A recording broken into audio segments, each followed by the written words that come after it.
जय भीम साथियों, जय भीम संसार यूट्यूब चैनल पर हमारे साथ में मौजूद हैं शकूरपुर से वार्ड नंबर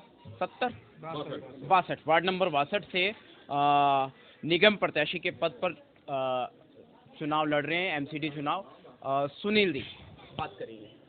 जी आप ये बताइए, जो विपक्ष है इतना स्ट्रांग है, उसके सामने आप अपनी जगह बना पाएंगे? बिल्कुल बनाएंगे जी, अच्छी जी।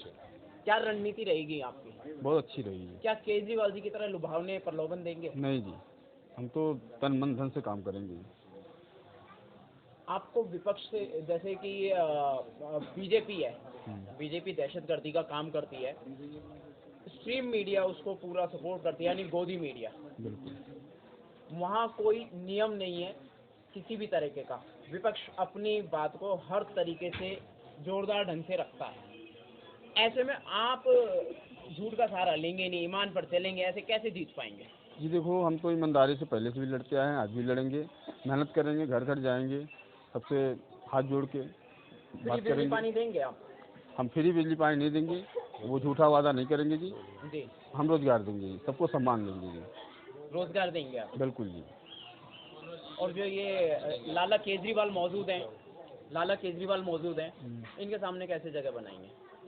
जी देखो, हम तो अपनी जगह अपने हिसाब से बनाएंगे जी। ईवीएम के रहते आप जीत पाएंगे?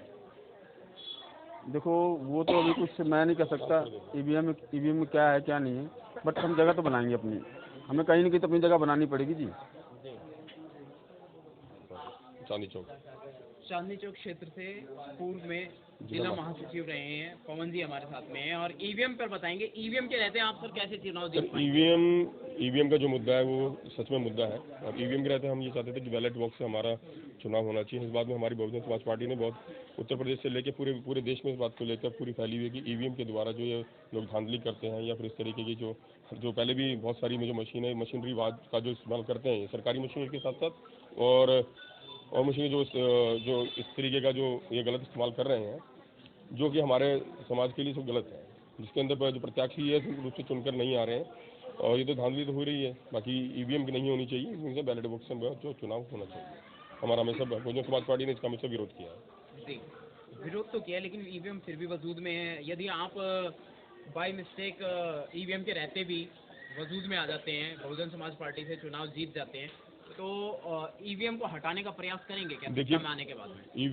ईवीएम जैसे अभी बताया गया, पहले भी कहा गया कि ईवीएम और देशों में बैन हो चुकी है जी, और ईवीएम के ऊपर हम इस वक्त विश्वसनीयता ईवीएम पे नहीं रही है, मगर फिर भी हमें अपने भारतीय संविधान के ऊपर हमें विश्वास है और हम पूरा प्रयास करेंगे।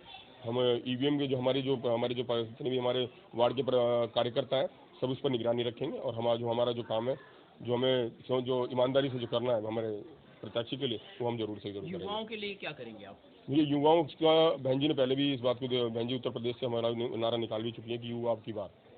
तो यहाँ सभी युवा जाग रहे हैं, सोशल मीडिया और फ्रंट पर सभी युवा जाग रहे हैं, और आप जैसे आपका जो चैनल है उसमें वर्तमान सरकारों ने तो बेरोजगारी की मुहिम चला रखी है कि युवाओं को बेरोजगार बनाना है, उन्हें निःशुल्क, या जैसे भी कहे शराब की भी कोई स्कीम उन्होंने चलाई है कि शराब वो प्रोवाइड कराते हैं। मैं शराब पीता नहीं, इसलिए मैं जानता नहीं इस विषय में, लेकिन ये मुद्दा सामने आया है, केजरीवाल जी ने शराब का भी इशू कर रखा है। देखिए, ये जो पार्टियां, ये धन्ना सेठों की पार्टियां हैं। बहुजन समाज पार्टी गरीब लोगों की पार्टी है। हमेशा से बहुजन समाज पार्टी का उद्देश्य जो है हमेशा रोजगार रहा है लोगों को। जो बहन जी 4 बार मुख्यमंत्री रही उत्तर प्रदेश की, बहन जी ने वहाँ पर लोगों को रोजगार देने का काम किया, और आज भी हम इसी प्रयास में, हम दिल्ली के अंदर, दिल्ली के जो वासी हम आज भी बहुजन समाज पार्टी की विचारधारा में आस्था रखते हुए आज हम जो युवाओं को जो लेकर है, युवाओं का भी जो जनादेश है हमारे साथ जुड़ रहा है। युवा इस बात को समझ रहे हैं कि हमारे पास रोटी रोजी का जो हमारे पास जो उनकी समस्या है उसको भली बात ही जान रहे हैं युवा, और जरूर से युवा जो आगे निकल के आएगा और बहुजन समाज पार्टी को सपोर्ट करेगा। सोशल मीडिया के द्वारा और अन्य के द्वारा युवा बहुत जागृत है। चाहे हमारा जो युवा है वो प्रथम पटल पर नहीं है, मगर बैक हैंड से हमारा जो युवा है जरूर से जरूर आगे आ रहा है। जी, मैं फिर दोबारा से एक बार दोहराऊंगा कि वर्तमान सरकार, चाहे वो बीजेपी की हो चाहे आम आदमी पार्टी की हो, बहुत ज़्यादा पावर में है इकोनॉमिकली और कई तरीकों से। स्ट्रीम मीडिया उनके साथ में है, गोदी मीडिया जहाँ पे सिर्फ झूठ परोसा जाता है रुपए पैसे के दम पर, पूंजीपति सारे उनके साथ हैं। ऐसे में बीएसपी अपनी जगह भी बनाएगी दिल्ली में ईमान के दम पर, क्या ये पॉसिबल है? बिल्कुल सर, पॉसिबल है। हमारा बहुजन समाज पार्टी का जो वोटर है वो कैडराइज वोटर है, और बहुजन समाज पार्टी की जो निष्ठा है वो हमारे जो दलित समाज है दलित समाज का बहुजन पार्टी उसको दलित समाज को उठाने की है। जैसे कि आपने बताया कि गोदी मीडिया या क्या फिर सिर्फ आपके अनुसार क्या बहुजन समाज पार्टी सिर्फ एक ही वर्ग की? नहीं सर, बहुजन समाज पार्टी का हमेशा नारा है बहुजन हिताय बहुजन सुखाय। बहुजन का मतलब सभी जाति वर्ग धर्म उसका समाहित हो जाते हैं। सवर्णों को भी टिकट दे रही है। बिल्कुल सर, हमने सवर्णों का हमारी पार्टी के अंदर सवर्णों का भी सम्मान है तो दलितों का भी सम्मान है। हमारी पार्टी पर किसी बात पक्षपात नहीं करती है। और गोदी मीडिया जो हम बहुजन समाज पार्टी को कभी उन्होंने दिखाया और ना दिखाते हैं, हमें उनसे नहीं, हमारा काशीराम जी साहब का एक मुद्दा था, हम माउथ टू माउथ कि हम खुद अपनी मीडिया है, हम अपना मीडिया खुद बनेंगे। और अभी पावरफुल सरकारों ने 50 स्कूल दिल्ली में बंद करे, इस पर क्या कहेंगे? बिल्कुल सर, मैं ये कहना चाहूँगा जो पावरफुल सरकार ने 50 जो बंद कर दिए, इनकी पॉलिसी आपने हरियाणा के अंदर भी देखा होगा। मैं दिल्ली के बारे में बात करूँ, 200 से ज़्यादा स्कूल वहाँ पर बंद कर दिए गए, प्राइवेटाइजेशन किया जा रहा है। गरीब आदमी को, गरीब बच्चे को 500 रुपये, एक गरीब बच्चे को 500 रुपये जो देने का काम कि भाई गरीब बच्चा 500 रुपये देगा और तब वहाँ पढ़ेगा, और प्राइवेट के अंदर फ्री पढ़ेगा। इस तरह की जो उल्टी सीधी मुहिम जो चला रहे हैं एजुकेशन जो, क्योंकि उनको पता है कि बहुजन समाज का जो सबसे बड़ा निचला तबका है वो सिर्फ और सिर्फ उनकी जो रोजी रोटी है वो आर्थिक स्तर को मजबूत करने के लिए अपनी शिक्षा पर निर्भर है। यदि वो शिक्षित होते हैं तो अपनी आगे रोजी रोटी को चला पाएंगे। उस चीज़ को रोका जा रहा है। मैं ये कहता हूँ कि जो आजकल की जो हमारी युवा पीढ़ी को खराब करने का काम है और बहुजन समाज को खराब करने का काम, गरीबों और पिछड़ों को मदद करने के लिए बहन जी जानी जाती हैं जी। यूपी में उनके शासनकाल में उन्होंने बहुत अच्छे काम करे। अगर दिल्ली में बीएसपी की सरकार आती है तो बिल्कुल सर, जिस तर्ज पर बहन जी ने उत्तर प्रदेश के अंदर बहन जी को फोर्ब्स ने एक 8वीं सशक्त महिला माना था वर्ल्ड के अंदर। और मैं इस बात को बिल्कुल आप लोगों के सामने मीडिया के द्वारा मैं कहना चाहता हूँ, जिस प्रकार बहन जी ने वहाँ पर अपना जो अपने कार्यकाल में जो काम किए हैं जो विश्व स्तर पर है, वैश्विक स्तर पर उनको माना जाता है, उसी प्रकार से हम दिल्ली की स्थिति के अंदर भी बहुजन समाज को ऊपर उठाने के लिए हम इसी प्रकार से काम करेंगे। राबिया साफिया केस आपने सुना होगा जी। सिविल डिफेंस की एक बच्ची मारी जाती है, मासूम बच्ची है, और हाल ही में 3-4 महीने उसने जॉब की और उसके बाद उसकी मौत हो जाती है, एक दर्दनाक मौत होती है। ऐसे ही जाफरपुर का भी एक सेम केस ऐसा सिविल डिफेंस की बच्ची थी और उसने सिविल डिफेंस में से कुछ पैसा कमाया और कुछ वो बहुजन समाज में बाबा साहेब के गाने गाकर अपने परिवार की जीविका चलाती थी, इकलौती कमाने वाली थी, उसकी भी निर्मम हत्या होती है। तो युवतियाँ और स्टूडेंट्स पर जो हमले होते हैं जेएनयू में और काफी मुद्दे आपने पिछले 2 महीने में सुने होंगे, तो क्या इस दहशतगर्दी से मुक्ति दिला पाएंगे? बिल्कुल सर, बहुजन समाज पार्टी ने उत्तर प्रदेश के अंदर हमेशा से महिलाओं का सम्मान करते, उनकी रक्षा करने के लिए उन्होंने कदम उठाए थे। बहन जी ने अपनी सरकार के अंदर महिलाएं उसमें बहुत सुरक्षित थी। जिस प्रकार से भी आप देख रहे हैं कि हाथरस कांड से लेके बहुत सारे कांड उत्तर प्रदेश के अंदर योगी और बीजेपी सरकार के अंदर बहुत सारे कांड जो हुए हैं, ये बहुजन समाज के साथ प्रताड़ना है। इस प्रकार से क्योंकि ये जो सत्ताधारी लोग हैं ये आने वाले समय धन्ना सेठों को मदद करते हैं और इसी प्रकार के पतन होते हैं।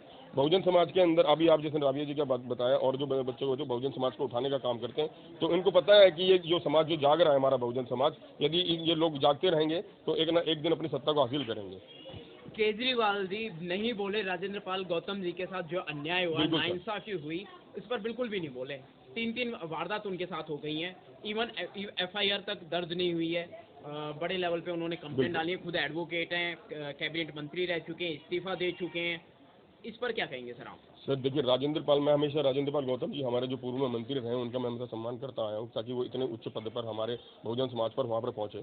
मगर मैं उनसे कि मैं जो बहुजन समाज की जो अपनी विचारधारा है, जो उनके पटल पर उन्होंने जो अपना कर्तव्य पर निर्वाह करना चाहिए था, उन्होंने अपनी शक्ति का जो इस्तेमाल दूसरे प्लेटफॉर्म पर किया, जिस वजह से उनका हरजाना भुगतना पर ये कहीं ना कहीं हम उनका सम्मान हमेशा करते आए, हम राजेंद्र पाल गौतम जी का, और मैं हमेशा करते रहेंगे। मगर जिस प्रकार से उनके साथ प्रताड़ना हुई है, ये कहीं ना कहीं जो है जो बहुजन समाज के साथ भेदभाव का जो एक नाटक ये लोग हमेशा खेलते आ रहे हैं, उसको ही दर्शाता है। जी बिल्कुल। एक और सवाल है मेरा राजेंद्र पाल गौतम जी के पर। जी। जब जिधर मंत्री पद पर मौजूद व्यक्ति सुरक्षित नहीं है, वहाँ लोकल पर्सन, राजधानी में ये कांड हो रहे हैं सारे जी, लोकल पर्सन की क्या हैसियत है? देखिए, भारतीय जनता पार्टी के आने के बाद में, अपनी सरकार सत्ता में आने के बाद में, जो सांप्रदायिकता के आधार पर जो बंटवारा जो किया जा रहा है या फिर जाति धर्म के आधार पर जो बंटवारा किया जा रहा है, उसके आधार को देखते हुए आज राजेंद्र पाल गौतम जी के साथ भी वही सौतेला व्यवहार हुआ है। जो मानसिकता है, हम सत्ता और सम्मान की लड़ाई चाहते हैं। एक बार मैं प्रश्न फिर से दोहराऊंगा, जो आम आदमी है, पिछड़ा वर्ग का आम आदमी है, गरीब आदमी है, निचले तबके का है, वो कैसे अपना वजूद बचा पाएगा जहाँ एक मंत्री अपना वजूद नहीं बचा पाता? सर बिल्कुल, मैं वही कहना चाहूँगा, सत्ता ही, मान्यवर साहब ने भी कहा था और बाबा साहब अम्बेडकर ने कहा था कि सत्ता ही एक ऐसी चाबी है, मास्टर की है, जिससे आप अपने हक और अधिकार को बचा सकते हैं। बहुजन समाज पार्टी एक पार्टी नहीं होकर, एक राजनीतिक पार्टी ना होकर एक मिशन है। यदि आपको हमें अपना जो सत्ता और अधिकार को बचाना है, तो बहुजन समाज पार्टी को सत्ता में लाना होगा। बहुजन समाज पार्टी एक इकलौता विकल्प है इन सब चीज़ों को दूर करने का। आप जनता को क्या संदेश देना चाहेंगे इतने सारे विपक्ष के पावर में, यानी विपक्ष बहुत पावरफुल स्थिति में, ऐसे में जनता को क्या संदेश देंगे कि वो बहुजन समाज पार्टी को वोट क्यों करें?